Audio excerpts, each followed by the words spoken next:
qoomamooyinka qur-aanka lagu sheegay waxaa ka mid a baa layidhi yaa laytanii kuntu turaaba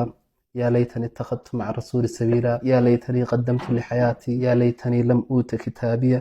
yaa laytanii lam attakhid fulaanan khaliila yaa laytanii kuntu macahum fa afuuza fawsan cadiima dhammaantood waa umniyaad iyo qoomamooyin ay sameeyeen dad dhintay oo hadduu ilaahay ku roon yahay aakhiro ama qabriga ku jira ama markaasi xisaabkii hadduu ilaahay ku roon yahay qiyaamaha jooga dhammaantoodna waxay ku shalaayayaan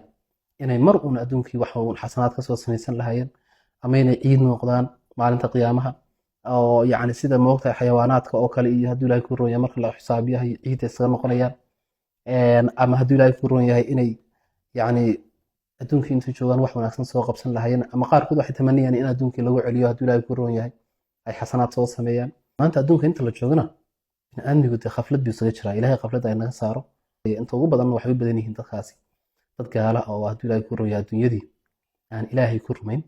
ama dad cusaata oo hadduu ilaahay ku roon yahay dee markaasi iyagna ka shalaayoonaya yacni waxyaabihii adduunka ay ka soo gaabiyeen